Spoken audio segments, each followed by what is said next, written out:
My name is Katie Winters and I'm from Maine, and I work with the program Aulak Sangliwalyaginaduk. It's in Inuktitut, and in English it's Going Up, Growing Strong program.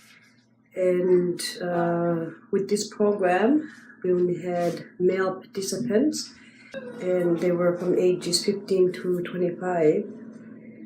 And we first thought we'd try with 15 participants, but we ended up only having 10.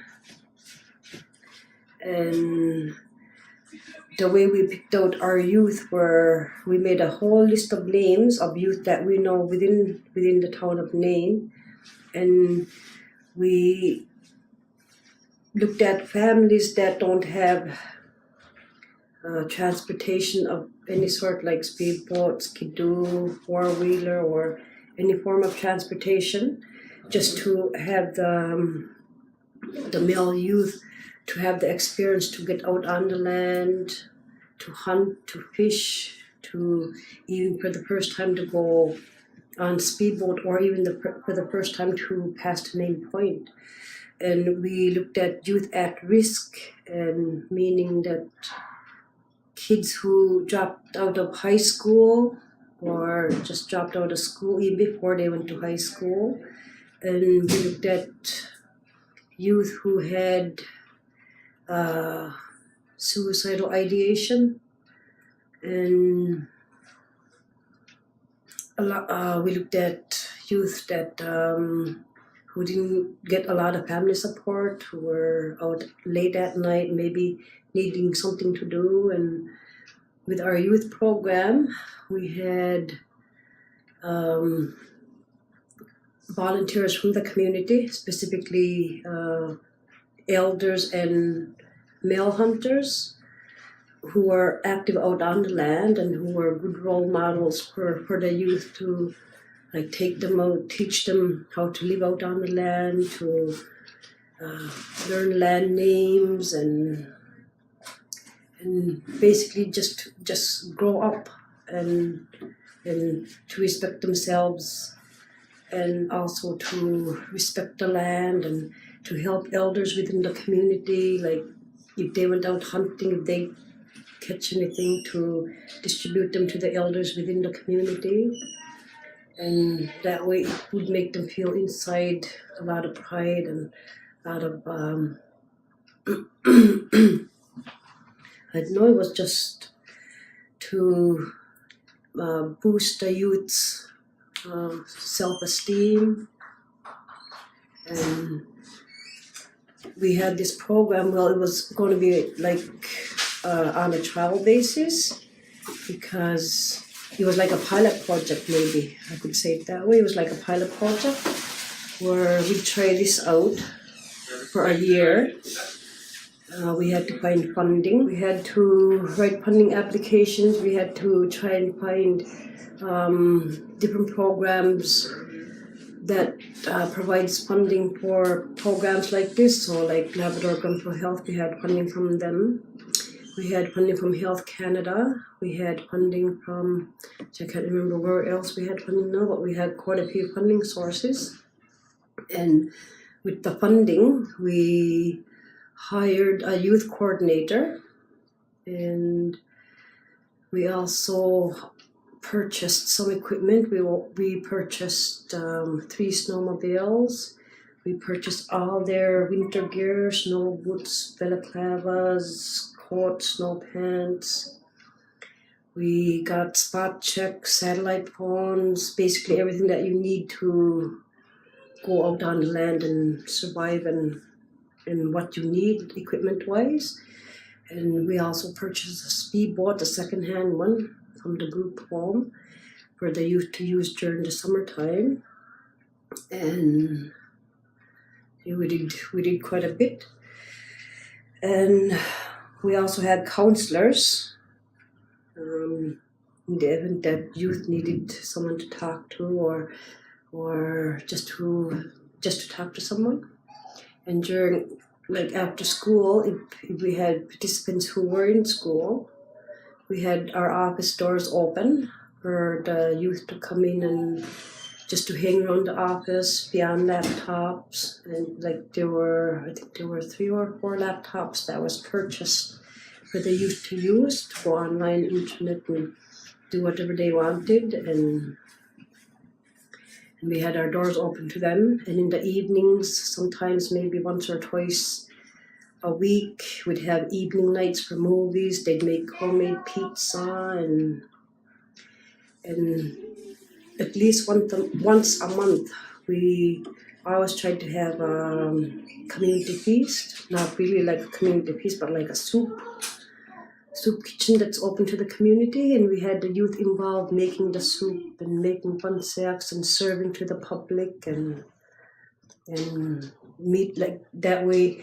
They wouldn't be so shy. They'd meet with people and they get acquainted with people, and like it was just so they can be around public, because where they used to be so shy, not socialized with other people. And so that's one of the things that we also did. And they also helped out a lot with the Joy Undertook, where they were doing scientific research on the depth of the ice or the thickness of the ice. So they used to go out and check them, and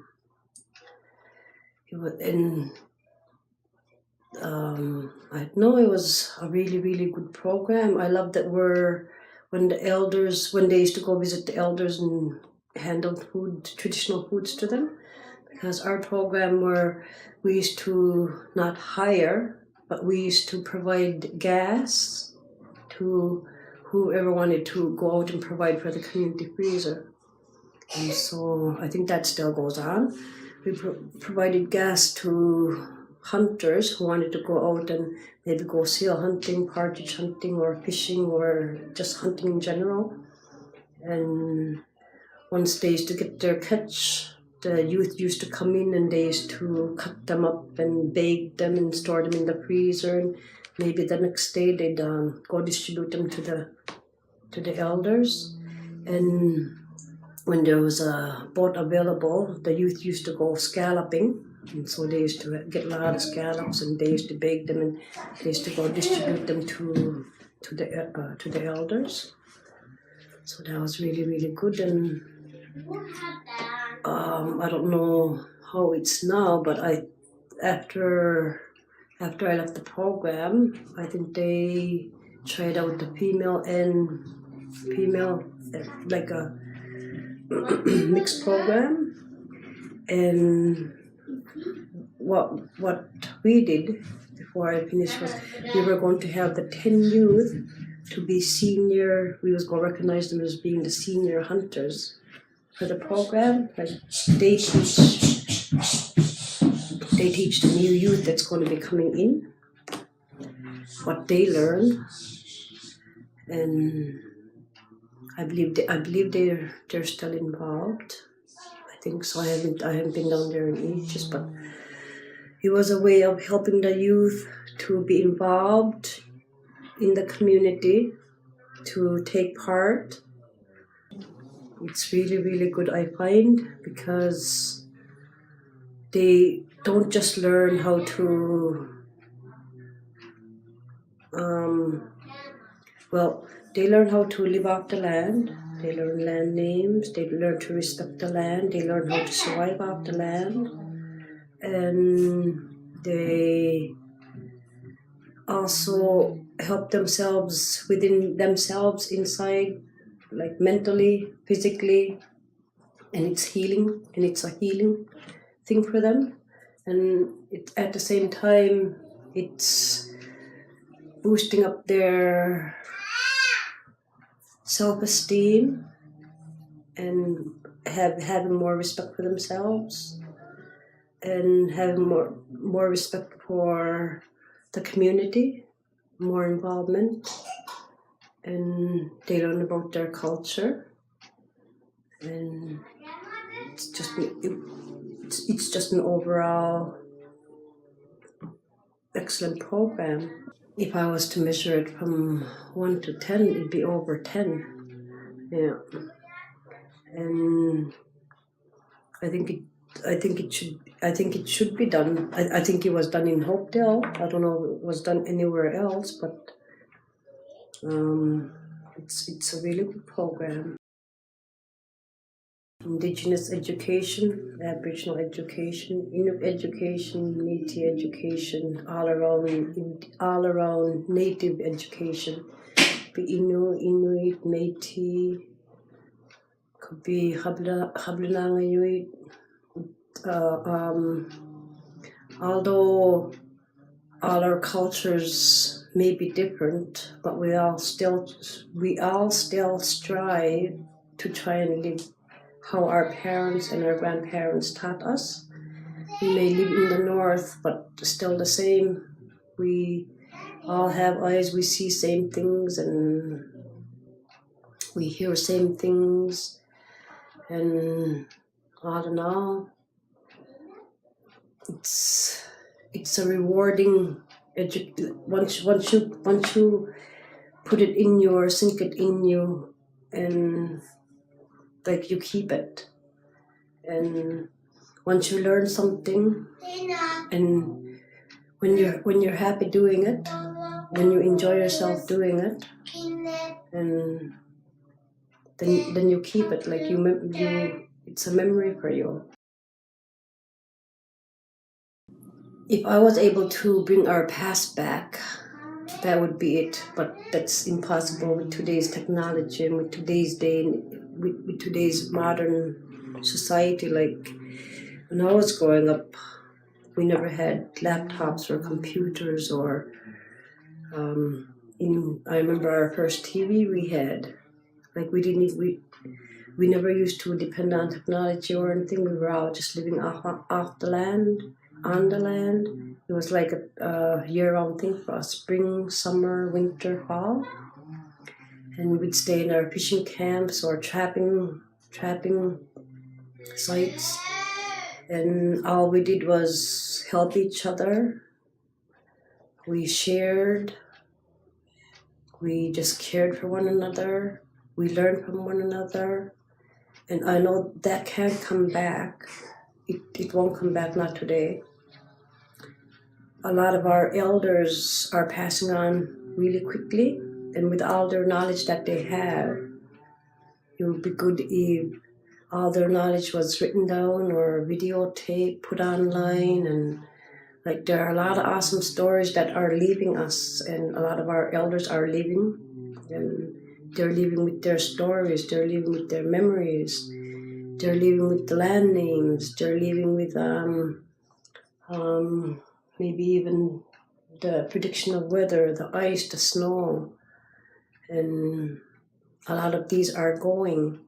And if a lot of these were recorded, it would be awesome, and it could be for my children and my grandchildren to see, and to see how we lived. And because I know this day and age, unless for a miracle, some kind of miracle. But with the Growing Strong program, it's touching a bit of what we did back then. And maybe if there was a whole day sometime during the year, all the computers, electricity was all shut off, and the water shut off, and like we started having water and sewer when I was 26 years old. I never knew about water and sewer, and all we did was fetch water, and we even used to use the raindrops from the rain, like draining from the roof. We used to fill up buckets just so we won't go far fetching water, just to wash our clothes. I know these things won't happen today, but it's the stories that the elders hold that are going really fast, and to educate our children and our grandchildren to hold their stories, to let them see this is how we were, this is who you are, and this is what you can be, like sharing and caring and teaching. And our language, it's almost just totally wiped out. There's only just like a handful of people now who just speak our Inuktitut language, and I'm one to blame. Like, I'm fluent in both languages, and I'm an interpreter translator, but I never taught my children, and I never taught my grandchildren. So I'm a person to blame, like in that sense. But there needs to be more Inuktitut in our language today, and there could be something done about it. And at the same time, maybe have base camps or camps where Inuktitut is just spoken, and that way our language won't die off, and that way our children and grandchildren could pick up and speak the language. And being out in base camp, you're teaching everything: living off the land, hunting, fishing, respecting, sharing, language, and just some examples. I think it's human resources is the big thing. It's having people to get involved and to have elders participate and get involved.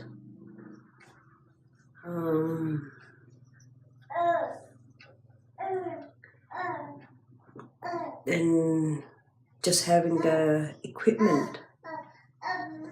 It always boils down to funding, always. But if there were human resources and people volunteering and people who are willing to help,